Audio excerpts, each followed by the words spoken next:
In one of the darkest periods of time, the fate of a ruler was being written in blood. In the previous chapter, we saw how Uranus was overthrown and how Cronus took the throne by dethroning his father. But what truly makes a ruler a king is not just sitting on the throne, it is knowing how to stay there. Was Cronus's reign truly just and powerful, or was he merely a shadow ruler, doomed to repeat his father's mistakes? Now we enter that story. For more content like this, don't forget to subscribe to the channel and like the video. Now let's continue our tale.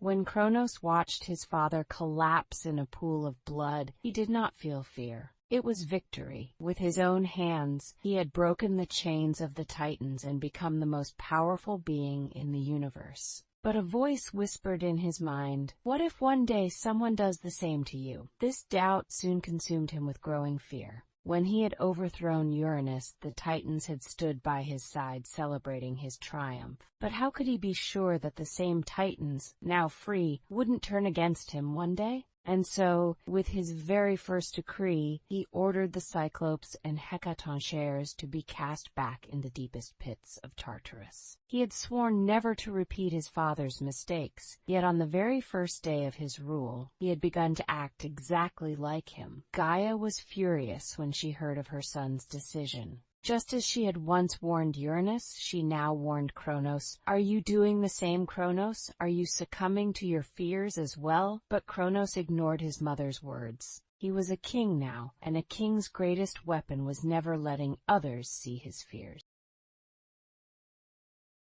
Cronus had taken the first step in securing his power. The Cyclopes and Hecatoncheires were now locked away in the darkest depths of Tartarus, forgotten in eternal darkness. But the problem with fear is that once it takes root in the mind, it becomes impossible to silence. First, he had feared the Cyclopes, then the Hecatoncheires. But what about the other Titans? What if they too betrayed him one day? His siblings were now free and powerful. They had stood by him in overthrowing their father, but were they truly loyal to him? Doubt continued to grow inside Cronus. Over time, he became more distant from his siblings. Though he had shared the world with them, he would never share his true power. Gaia could see her son stepping into darkness. She did not want to witness him becoming a paranoid ruler, just like his father. So, she gave him one final warning. "Power only holds meaning as long as you rule wisely, Cronus. If you do not trust those around you, your throne will become nothing more than a tombstone."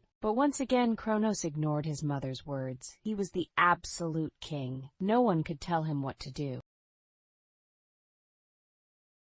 Despite everything, Cronus chose not to fight his siblings. Instead, he divided the world among them, assigning each Titan a domain and responsibility. Oceanus would govern the vast endless seas, Hyperion would control the sun, the moon, and the stars, Rhea would shape all life as the goddess of fertility and abundance, Themis would embody justice, and so the Titans ruled the world in an orderly fashion. However, though Cronus had given them authority, he never truly trusted them. Their growing power could one day become a threat to him. For this reason, no Titan could ever become stronger than him. He kept a close watch on them, his mind always filled with suspicion. But the real danger was not outside. It was growing within his own bloodline. Gaia had now realized that her son would never change. She saw that Cronus, like his father, was being consumed by his fears and would eventually meet the same fate. And then one day, the dark forces of the universe whispered a prophecy. One day, a child born of your own blood will overthrow you and cast you into eternal darkness, just as you did to your father. These words echoed in Cronus's mind. Was history doomed to repeat itself? Would he suffer the same fate as his father? The thought that his own children would one day dethrone him? This was a fear that shook his entire being. And so he made the most terrifying decision of his life.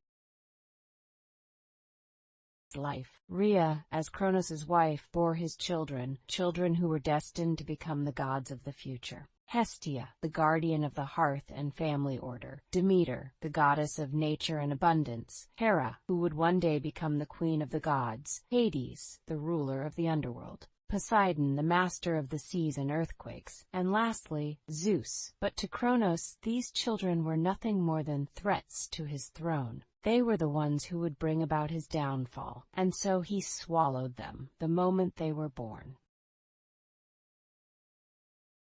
Each time Rhea gave birth, she watched in horror as Cronus awaited her. Her helpless infants were snatched away before they could even take their first breath, swallowed into their father's dark abyss. Even the gods themselves trembled at this cruelty. But Cronus was living proof of what fear could drive a man to do. Rhea could no longer endure this horror. She had to find a way to save her last child, Zeus. And so, the seeds of a new fate were sown. Cronus's fears were leading him toward an inevitable downfall, but the real battle had yet to begin. In the next chapter, we will see how Rhea saved Zeus, and how a great war against Cronus began. Don't miss this epic tale. Subscribe to the channel and like the video.